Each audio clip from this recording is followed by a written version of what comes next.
ഒരു ഇരുമ്പ് കഷ്ണം തീക്കകത്ത് വെച്ച് കഴിഞ്ഞാൽ ആ തീയുടെ സാന്നിധ്യത്തിൽ അത് ചുവന്ന ബ്രൈറ്റ് നിറത്തിൽ തിളങ്ങാൻ തുടങ്ങും. അപ്പോൾ ദൈവസാന്നിധ്യത്തിൽ നമ്മൾ വസിക്കുകയാണെങ്കിൽ നമ്മുടെ അകത്ത് അവൻ്റെ തേജസ്, അവൻ്റെ പ്രോപ്പർട്ടീസ്, അവൻ്റെ ക്യാരക്ടറിസ്റ്റിക്സ്, അവൻ്റെ സ്പെഷ്യാലിറ്റീസ് ഒക്കെ വന്നിട്ട് ആ നേച്ചർ നമ്മളിലൂടെ മറ്റുള്ളവർക്ക് കാണാവുന്ന രീതിയിൽ വരാൻ തുടങ്ങും.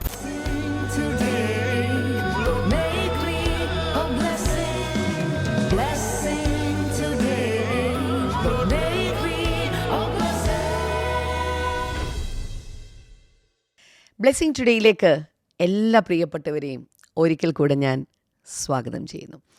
ഇന്നത്തെ ദിവസം ദൈവത്താൽ അനുഗ്രഹിക്കപ്പെട്ട ഒരു ദിവസമാണ്. ദൈവം നമ്മളെ അനുഗ്രഹിച്ചിരിക്കുന്ന ഒരു ദിവസമാണ്. നമ്മുടെ 52 ദിവസത്തെ പ്രാർത്ഥനയിലെ 30ാമത്തെ ദിവസത്തിലേക്കാണ് നമ്മൾ വന്നു ചേർന്നിരിക്കുന്നത്. ഈ ദിവസം ദൈവം ശക്തമായിട്ട് പ്രാർത്ഥനയിൽ നിങ്ങൾ ഒരുക്കിയെടുക്കുകയാണ്. ഞാൻ വീണ്ടും ആവശ്യപ്പെടുന്നു, ഈ ഓഗസ്റ്റ് 21 വരെ നീണ്ടു നിൽക്കുന്ന ശക്തമായ പ്രാർത്ഥനയിലേക്ക് നിങ്ങൾ പങ്കെടുക്കുക.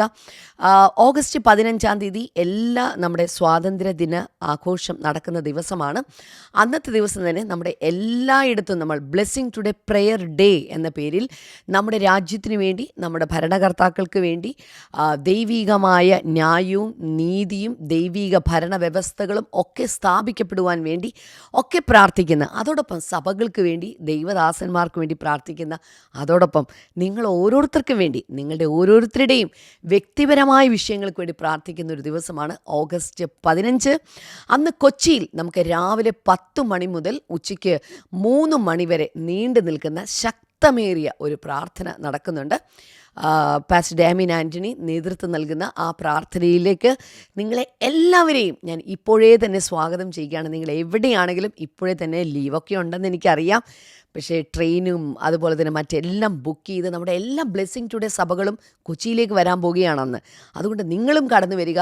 ഈ മാസങ്ങൾ, ഈ ദിവസങ്ങൾ ശക്തമായി പ്രാർത്ഥനയിൽ കുതിർത്ത് വെച്ചിരിക്കുന്ന ദിവസങ്ങളാണ്.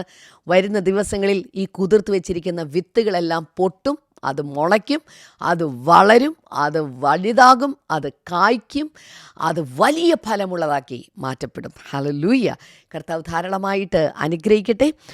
തുടർന്ന് ഇന്നത്തെ സ്പോൺസറിന് വേണ്ടി നമ്മൾ പ്രാർത്ഥിക്കാൻ പോകുകയാണ്. ഇന്ന് നമുക്ക് USA നിന്ന് എലൻ റെജിയാണ് ഇന്നത്തെ നമ്മുടെ സ്പോൺസർ. Thank you. ഓഗസ്റ്റ് 19 നടക്കുന്ന PhD എക്സാം നന്നായിട്ട് എഴുതുവാൻ കൃപ നൽകണമേ. ഡിസംബർ 14 വിവാഹം ഉറപ്പിച്ചിരിക്കുകയാണ്. നല്ല രീതിയിൽ നടക്കുവാൻ, കുടുംബാംഗങ്ങളുടെ ആരോഗ്യത്തിനായി, സഹോദരിയുടെ ജോലി ലഭിക്കുവാൻ ഞങ്ങൾ പ്രാർത്ഥിക്കുന്നു. കർത്താവെ, അങ്ങ് അനുഗ്രഹിച്ചതിനായി നന്ദി പറയുന്നു, യേശുവിൻ്റെ നാമത്തിൽ തന്നെ. ആമേൻ, ആമേൻ. കർത്താവ് ധാരാളമായിട്ട് അനുഗ്രഹിക്കട്ടെ. തുടർന്നുള്ള നമ്മുടെ വൈയു സ്പെഷ്യൽ ഒരു മീറ്റിംഗ് നടക്കുകയാണ്. അവരുടെ ക്യാമ്പ് നടക്കാൻ ഡീറ്റെയിൽസ് ഈ സമയത്ത് നിങ്ങൾക്ക് സ്ക്രീനിൽ കാണാം. ദയവായി 13 വയസ്സ് മുതൽ 30 വയസ്സ് വരെയുള്ള കുഞ്ഞുങ്ങൾ നിങ്ങളുടെ വീട്ടിനകത്തുണ്ടെങ്കിൽ ദയവായി അവരെ നിർബന്ധിച്ച് അവരെ ഈ മീറ്റിങ്ങിലേക്ക് വിടണം. കാരണം ഇത് കർത്താവിനാൽ സ്ഥാപിക്കപ്പെട്ടിരിക്കുന്ന ഒരു മീറ്റിംഗാണ്. ഈ മീറ്റിങ്ങിൽ വെച്ച് നിങ്ങളുടെ കുഞ്ഞുങ്ങളുടെ പല കാര്യാദികൾക്കും ദൈവം മാറ്റം വരുത്തുവാനായിട്ട് പോകുകയാണ്. അതുകൊണ്ട് ദയവായി കുഞ്ഞുങ്ങളെ രജിസ്റ്റർ ചെയ്യിപ്പിക്കുക. അതോടൊപ്പം തന്നെ ഓഗസ്റ്റ് 8-ാം തീയതി നടക്കുന്ന മീറ്റിംഗ്സിൻ്റെ ഡീറ്റെയിൽസ് നിങ്ങൾക്ക് സ്ക്രീനിൽ കാണാം. വേഗത്തിൽ ഇന്നത്തെ സന്ദേശത്തിലേക്ക് കിടക്കാം.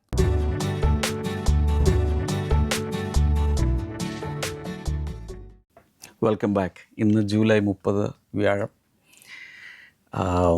നിങ്ങളുടെ ഡിവോഷണൽ ഡയറി എടുത്ത് തുറന്ന് നോക്കിയാൽ അതിലെ focus word glory of God, ദൈവമഹത്വം അല്ലെങ്കിൽ ദൈവ തേജസ്.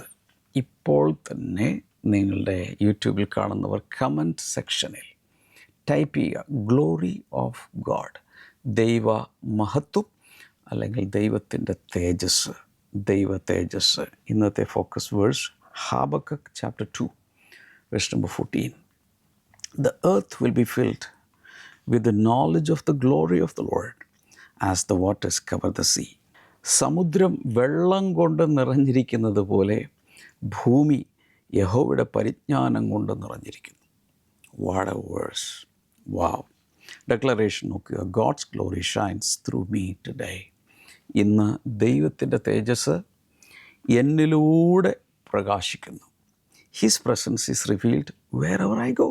ഞാൻ പോകുന്നിടത്തെല്ലാം അവൻ്റെ സാന്നിധ്യം വെളിപ്പെടുന്നു.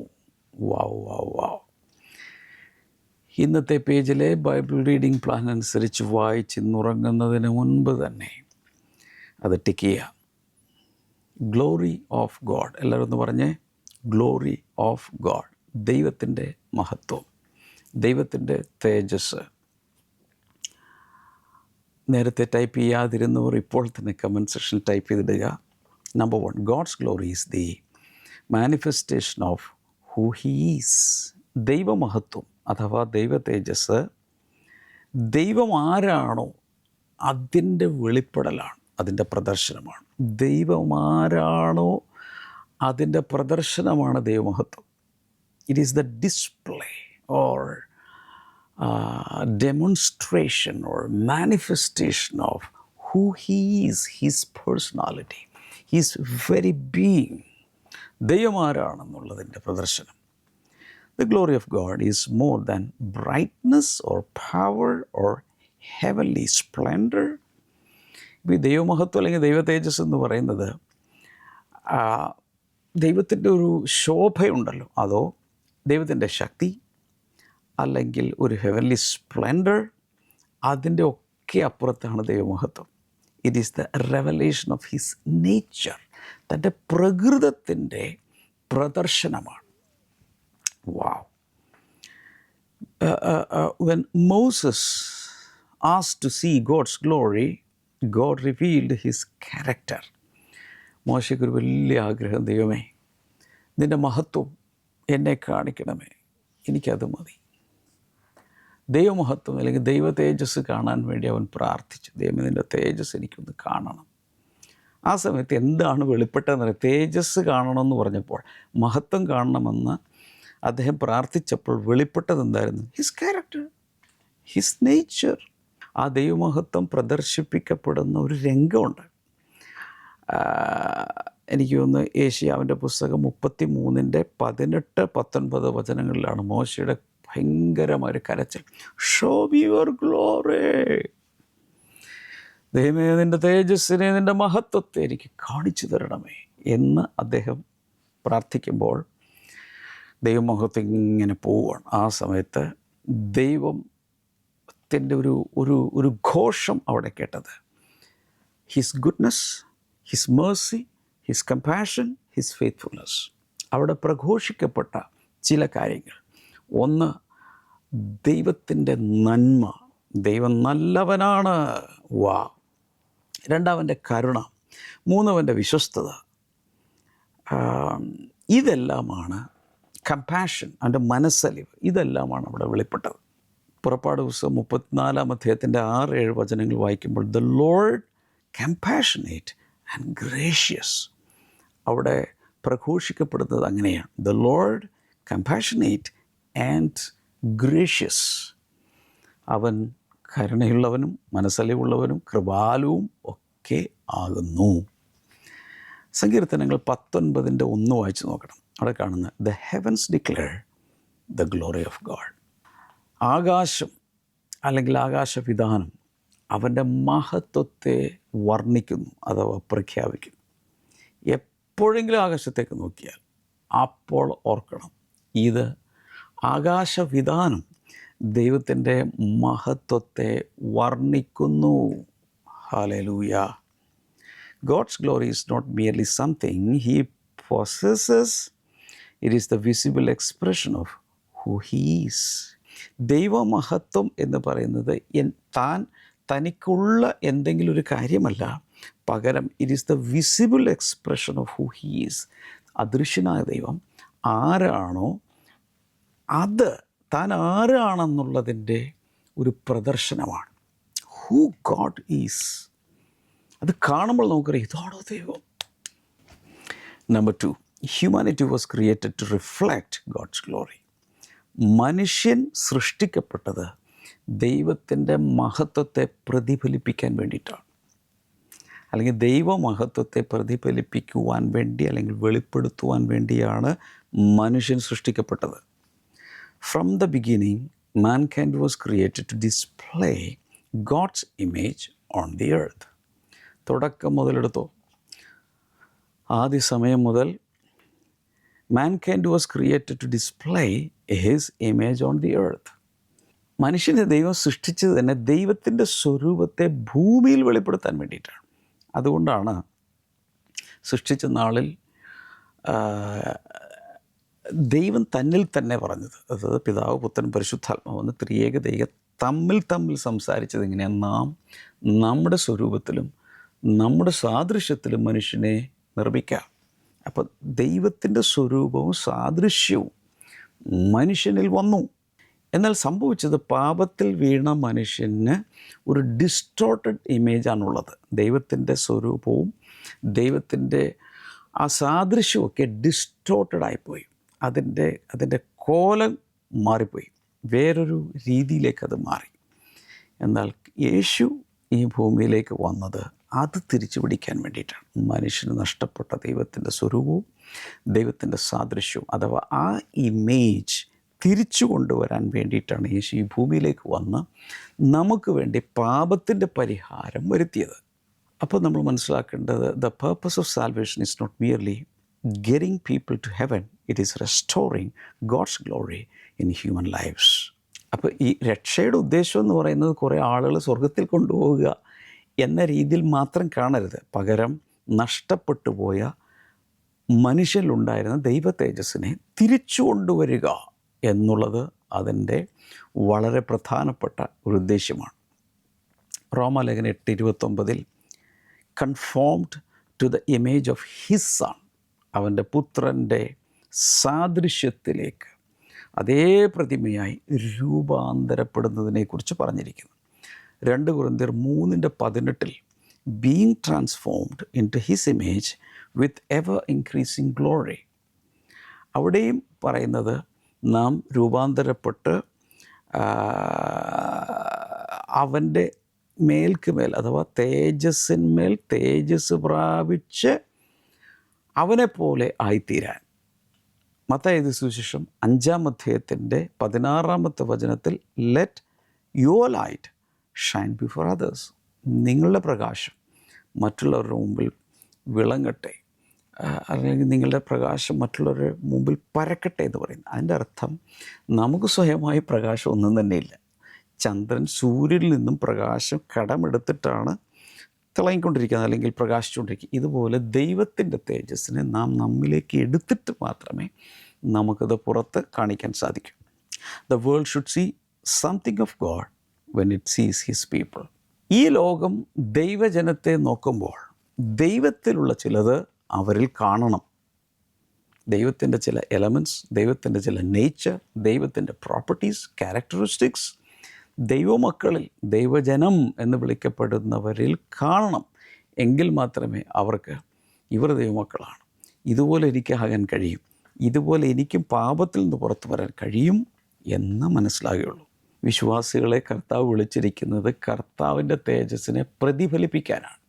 അപ്പം ഇങ്ങനെ ചിന്തിക്കുക, ഒരു കണ്ണാടിക്ക് ലൈറ്റൊന്നുമില്ല, കണ്ണാടിയിൽ നിന്നും പ്രകാശം പുറപ്പെടുന്നില്ല. ഞാനൊരു കണ്ണാടി ഇങ്ങനെ പിടിച്ചാൽ വെളിച്ചം ഇങ്ങനെ അടിച്ചു കഴിയുമ്പോൾ അതിൽ നിന്നും പ്രകാശം പുറത്തേക്ക് റിഫ്ലക്റ്റ് ചെയ്യും. ഇതുപോലെ ദൈവത്തിൻ്റെ തേജസ്സിനെ, മഹത്വത്തെ പ്രതിബിംബിക്കുന്ന, റിഫ്ലക്റ്റ് ചെയ്യുന്ന മനുഷ്യരായിട്ടാണ് കർത്താവ് നമ്മെ ഈ ഭൂമിയിൽ ആക്കി വച്ചിരിക്കുന്നത്. Number 3, the glory of God increases through his presence. ദൈവ സാന്നിധ്യത്തിലൂടെയാണ് ദൈവ തേജസ്, ദൈവ സാന്നിധ്യത്തിലൂടെ, ദൈവത്തിൻ്റെ സാന്നിധ്യം എവിടെ നിറഞ്ഞു നിൽക്കുമോ അതിലൂടെയാണ് ദൈവമഹത്വം വർദ്ധിച്ചു വരുന്നത്. ഇങ്ങനെ പറയാൻ കാരണം, വചനം മൊത്തം നമ്മൾ നോക്കുമ്പോൾ ദൈവത്തിൻ്റെ സാന്നിധ്യത്തോട് വളരെ കണക്റ്റഡായിട്ട്, ക്ലോസ്ലി കണക്റ്റഡായിട്ട് നിൽക്കുന്ന കാര്യമാണ് ദൈവ തേജസ്. ഫോർ എക്സാമ്പിൾ, സമാഗമന കൂടാരത്തിൽ ദൈവത്തിൻ്റെ മഹത്വം വന്നിറങ്ങി. And the temple was filled with his glory. അവൻ്റെ സാന്നിധ്യം വന്ന് നിറഞ്ഞപ്പോൾ അവൻ്റെ തേജസ് വെളിപ്പെടാൻ തുടങ്ങി. ജനങ്ങൾക്ക് ഭയമായി, ശുശ്രൂഷകർക്ക് ഭയമായി. ഇത് കണ്ടുകൊണ്ട് നിന്ന അയൽ രാജ്യങ്ങൾക്ക് പോലും ഭയം വന്നു. അപ്പോൾ നമ്മളതിൽ നിന്ന് മനസ്സിലാക്കേണ്ട ഒരു കാര്യം, ദൈവസാന്നിധ്യം നമ്മിലേക്ക് കൂടുതൽ ഇറങ്ങിക്കഴിഞ്ഞാൽ ദൈവ തേജസ് നമ്മിൽ നിന്നും കൂടുതൽ പുറത്തേക്ക് വരാൻ തുടങ്ങും. അപ്പോൾ the more we walk with God, the more His character becomes visible in our lives. നമ്മൾ കൂടുതൽ കർത്താവിനോട് കൂടി നടക്കും തോറും അവൻ്റെ സ്വഭാവം കൂടുതൽ നമ്മിൽ വെളിപ്പെടാൻ തുടങ്ങും. ചില വചനങ്ങൾ പറഞ്ഞാൽ കുറിച്ച് വയ്ക്കാമോ? കമൻറ്റ് സെക്ഷൻ ടൈപ്പ് ചെയ്തിടണം. കഴിയുമെങ്കിൽ ബൈബിൾ ആപ്പിൽ നിന്നും അത് കോപ്പി ചെയ്ത് ഇട്ടാൽ മതി. 27-ാം സങ്കീർത്തനത്തിൻ്റെ 4-ാമത്തെ വചനത്തിൽ, to gaze on the beauty of the Lord, നിൻ്റെ മനോഹരത്വം കാണുവാൻ. എന്തിനു വേണ്ടി? ദൈവം നിൻ്റെ ബ്യൂട്ടി, നിൻ്റെ മനോഹരത്വം ഒന്ന് കാണാൻ. ജോൺ 15:4-5, യോഹന്നാൻ്റെ സുവിശേഷം 15-ാം അധ്യായത്തിൻ്റെ 4-5, കർത്താവ് പറയും, റിമെയിൻ ഇൻ മീ, എന്നിൽ വസിക്ക്, അബൈഡ് വിത്ത് മീ, എൻ്റെ അകത്ത് നിങ്ങൾ വസിക്ക്, എന്നിൽ തന്നെ നിങ്ങൾ വസിക്ക്, ഓടി നടക്കല്ലേ. അങ്ങനെ വരുമ്പോൾ, ആ സാന്നിധ്യത്തിൽ വസിക്കുമ്പോൾ സംഭവിക്കുന്നവൻ്റെ തേജസ് നമ്മിലൂടെ പുറത്തേക്ക് വരാൻ തുടങ്ങും. എഫെസ്യ ലേഖനം 3:10 പറയുന്നത്, be filled to the measure of all the fullness of God, ദൈവത്തിൻ്റെ സകല നിറവിലേക്കും പൂർണ്ണതയുടെ അളവായ സകലത്തിലേക്ക് നിങ്ങൾ ഫിൽഡായി നിറഞ്ഞു വരാനാണ് പറയുന്നത്. അപ്പോൾ ദൈവത്തിൻ്റെ സമ്പൂർണ്ണതയിലേക്ക് നിറഞ്ഞു വരാൻ നമുക്ക് നമ്മൾ ലൈസൻസ്ഡ് ആണ്. Glory is not achieved through effort. ഈ ദൈവമഹത്വം അല്ലെങ്കിൽ ദൈവ തേജസ് നമ്മുടെ പ്രയത്നം കൊണ്ട് ഒരിക്കലും നേടിയെടുക്കാൻ സാധ്യമല്ല. മാനുഷിക പ്രയത്നങ്ങൾ കൊണ്ടല്ല അത് കിട്ടുന്നത്. It is revealed through abiding. എന്നാൽ കർത്താവിൽ വസിക്കുമ്പോൾ അകത്ത് വസിക്കുന്ന ദൈവത്തിൻ്റെ തേജസ് നമ്മിലൂടെ പുറത്തേക്ക് വരാൻ തുടങ്ങും. അതല്ലാതെ കൈകാലുകളിട്ട് അടിച്ചതുകൊണ്ട് വലിയ വലിയ കാര്യങ്ങൾ ചെയ്തതുകൊണ്ട് ദൈവത്തിൻ്റെ തേജസ് വരണമെന്നില്ല. ഒരു ഇരുമ്പ് കഷ്ണം തീക്കകത്ത് വെച്ച് കഴിഞ്ഞാൽ ആ തീയുടെ സാന്നിധ്യത്തിൽ അത് ചുവന്ന ബ്രൈറ്റ് നിറത്തിൽ തിളങ്ങാൻ തുടങ്ങും. എന്നാൽ അതിനെ പുറത്തേക്ക് എടുത്തു കഴിഞ്ഞാൽ വീണ്ടും അത് കറുത്ത് വല്ലാതെ ഡാർക്കായി പോകും. അപ്പോൾ ദൈവസാന്നിധ്യത്തിൽ നമ്മൾ വസിക്കുകയാണെങ്കിൽ നമ്മുടെ അകത്ത് അവൻ്റെ തേജസ്, അവൻ്റെ പ്രോപ്പർട്ടീസ്, അവൻ്റെ ക്യാരക്ടറിസ്റ്റിക്സ്, അവൻ്റെ സ്പെഷ്യാലിറ്റീസ് ഒക്കെ വന്നിട്ട് ആ നേച്ചർ നമ്മളിലൂടെ മറ്റുള്ളവർക്ക് കാണാവുന്ന രീതിയിൽ വരാൻ തുടങ്ങും. Number 4, God's glory is meant to fill the earth. ദൈവത്തിൻ്റെ മഹത്വം ഭൂമി മുഴുവൻ പരക്കേണ്ടതാവും. ദൈവമഹത്വം സഭയ്ക്കകത്തോ വിശ്വാസികളുടെ അടുക്കലോ മാത്രം ഒതുങ്ങി നിൽക്കേണ്ടതല്ല. ദൈവമഹത്വം ഭൂമി മുഴുവൻ പരക്കേണ്ടതാകുന്നു. അതുകൊണ്ടാണ് ഹബക്കൂക്ക് പറഞ്ഞത്, സമുദ്രം വെള്ളം കൊണ്ട് നിറഞ്ഞിരിക്കുന്നത് പോലെ സർവഭൂമിയും നിൻ്റെ പരിജ്ഞാനം കൊണ്ടും നിൻ്റെ മഹത്വം കൊണ്ടും നിറഞ്ഞിരിക്കും. ഞാനീ പറഞ്ഞത് ഹബക്കൂക്ക് കാണുന്നൊരു ദർശനമാണ്. താൻ കാണുന്ന ദർശനം ഇതാണ്: ഈ ഭൂഗോളം മുഴുവൻ ദൈവത്തിൻ്റെ പരിജ്ഞാനം കൊണ്ട് മുഴുവൻ നിറഞ്ഞിരിക്കുന്നു. സമുദ്രത്തിലേക്ക് നോക്കിയാൽ വെള്ളം അതിലിങ്ങനെ കിടക്കുക. സമുദ്രം മുഴുവൻ നിറഞ്ഞിരിക്കുന്നത് പോലെ തന്നെ ഈ ഭൂമി ദൈവത്തിൻ്റെ പരിജ്ഞാനത്താൽ നിറയും. This is God's ultimate purpose in history. ഈ ചരിത്രത്തിൽ ദൈവത്തിൻ്റെ ആത്യന്തികമായ ഉദ്ദേശം എന്ന് പറയുന്നത് ഇപ്പോൾ കാണുന്ന ഒന്നുമല്ല, ഈ ഭൂമി മുഴുവൻ ദൈവത്തിൻ്റെ ജ്ഞാനത്തിലും പരിജ്ഞാനത്തിലും തേജസ്സിലും മഹത്വത്തിലും നിറയണം. അതിലേക്കാണ് ദൈവത്തിൻ്റെ പരിശുദ്ധാത്മാവ് ഈ കാലത്തിലൂടെ, ചരിത്രത്തിലൂടെ, ഈ സമയത്തിലൂടെ നമ്മെ കൊണ്ടുപോയിക്കൊണ്ടിരിക്കുന്നത്. യെശയ്യാവിൻ്റെ പുസ്തകം 60:1-2 വചനങ്ങൾ പറയാൻ, arise shine for your light has come. എഴുന്നേറ്റ് പ്രകാശിക്കുക, നിൻ്റെ പ്രകാശം വന്നിരിക്കുന്നു. എല്ലാവരും കൈയൊന്നുയർത്തി നിങ്ങളായിരിക്കുന്ന സ്ഥലത്ത് ഉറക്കെ വിളിച്ചു പറയുക, എഴുന്നേറ്റ് പ്രകാശിക്കുക, നിൻ്റെ പ്രകാശം വന്നിരിക്കുന്നു. ഞാൻ നിങ്ങളോട് പറയും, നിങ്ങൾ എന്നോട് പറയാം, ഉറക്കെ പറഞ്ഞേ, എഴുന്നേറ്റ് പ്രകാശിക്കുക, നിൻ്റെ പ്രകാശം വന്നിരിക്കുന്നു. അതിനുശേഷം പറയുന്നത്, അന്ധകാരം ഭൂമിയെയും കൂരിരുട്ട് അതിലെ ജാതികളെയും മൂടുന്നു എന്നൊക്കെ പറഞ്ഞ് കുറേ കാര്യം. പക്ഷേ നിൻ്റെ മേൽ ദൈവത്തിൻ്റെ പ്രകാശം വന്നിരിക്കുന്നു. ഇനി ഇരുളിലല്ല, ദൈവത്തിൻ്റെ തേജസ് നിൻ്റെ മേൽ ഉദിച്ചിരിക്കുന്നു. 24-ാം സങ്കീർത്തനം 14-ാമത്തെ വചനത്തിൽ, this gospel of the kingdom will be preached in the whole world. ഈ രാജ്യത്തിൻ്റെ സുവിശേഷം ലോകം എങ്ങും പ്രസംഗിക്കപ്പെടും. വെളിപാട് 21:3, the glory of God gives it light. ദൈവത്തിൻ്റെ തേജസ് അതിനെ പ്രകാശിപ്പിക്കുന്നതായിട്ട് പറഞ്ഞിട്ടുണ്ട്. വേറൊരു പ്രകാശം, വേറൊരു വിളക്ക്, ഒരു എമർജൻസി ലാമ്പോ അല്ലെങ്കിൽ ഏതെങ്കിലും ഒരു റാന്തൽ വിളക്കോ അല്ലെങ്കിൽ ഏതെങ്കിലും ടെമ്പററി ആയി ഉപയോഗിക്കുന്ന ഏതെങ്കിലും വിളക്കോ അവിടെ ആവശ്യം ഇല്ല. കുഞ്ഞാട് തന്നെ അതിൻ്റെ വിളക്കാകുന്നു. That means the lamp will be its lamp. ചുരുക്കി പറഞ്ഞാൽ ദൈവത്തിൻ്റെ ഉദ്ദേശം എന്ന് പറയുന്നത് God's plan is bigger than our personal blessing. നമ്മളൊരു ചില വ്യക്തികളെ തിരഞ്ഞുപിടിച്ച് അനുഗ്രഹിക്കുന്നതിനപ്പുറത്താണ് ദൈവത്തിൻ്റെ പദ്ധതി. He desires his glory to be known among all peoples. സർവ്വജനങ്ങളിലും തൻ്റെ മഹത്വം ഒന്ന് നിറയണം എന്നാണ് കർത്താവ് ആഗ്രഹിക്കുന്നത്.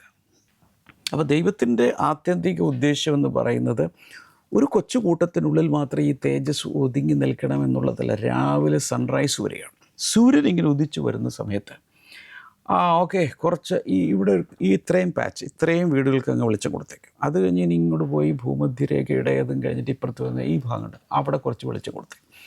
പിന്നെ ഇടത്തോട്ട് മാറി ഈ ഭാഗം കണ്ടോ, അക്ഷാംശവും രേഖാംശവും ഒക്കെ നോക്കി ചില സ്ഥലങ്ങളിൽ മാത്രം വെളിച്ചം കൊടുക്കും. നോ, സൂര്യൻ ഇങ്ങനെ ഉദിച്ചു വരുമ്പോൾ തന്നെ സൂര്യനിൽ നിന്നും വരുന്ന പ്രകാശം എവിടെയെല്ലാം റീച്ച് ചെയ്യുമോ അവിടെ എല്ലാം റീച്ച് ചെയ്തുകൊണ്ടിരിക്കുകയാണ്. ഭൂമി മുഴുവൻ, ആ ഒരു ഭാഗം, ഒരു ഹെമിസ്ഫിയർ മുഴുവനും അങ്ങ് പ്രകാശം കൊടുക്കുക. ഇതുപോലെ കർത്താവിൻ്റെ തേജസ് ഭൂമി മുഴുവൻ അവൻ്റെ പരിജ്ഞാനവും നിറയുവാൻ, അതാണ് ദൈവത്തിൻ്റെ ആഗ്രഹം. അതല്ലാതെ ഏതെങ്കിലും കുറച്ച് ഭാഗത്ത് മാത്രം തങ്ങി നിൽക്കുവാനല്ല ദൈവത്തിൻ്റെ പദ്ധതി.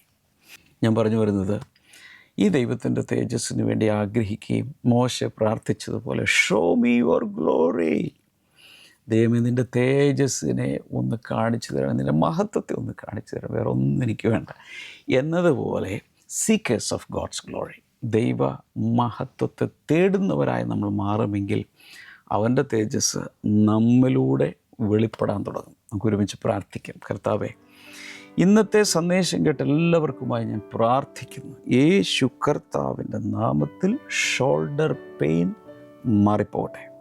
കൈ ഉയർത്താൻ കഴിയാത്ത ചിലരെ കർത്താവ് ഇപ്പോൾ തൊടുന്നു.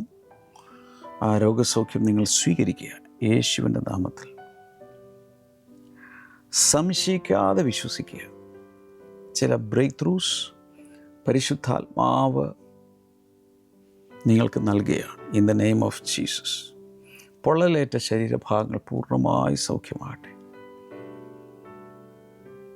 Thank you Jesus. അങ്ങയുടെ നാമത്തിൽ ജനങ്ങളെ അനുഗ്രഹിക്കുന്നവരുടെ ആവശ്യങ്ങളുടെ മേലൊക്കെ കർത്താവ് പ്രവർത്തിക്കണമേ. എല്ലാവരും ഇതിലേക്ക് കൈനീട്ടി നിൽക്കുമ്പോൾ കർത്താവ് ഞാൻ പ്രാർത്ഥിക്കുന്നു, ഏതാവശ്യത്തിലാണോ പ്രാർത്ഥിക്കുന്നത് അവിടെ ദൈവത്തിൻ്റെ വലിയ പ്രവൃത്തി വെളിപ്പെടട്ടെ. Thank you Jesus. കർത്താവ് പ്രാർത്ഥന കേട്ടതിനായി നന്ദി. യേശുവിൻ്റെ നാമത്തിൽ ആമേൻ. കർത്താവ് ധാരാളമായി അനുഗ്രഹിക്കട്ടെ. നാളെ നമുക്ക് വീണ്ടും കാണാം. God bless you. ബൈ.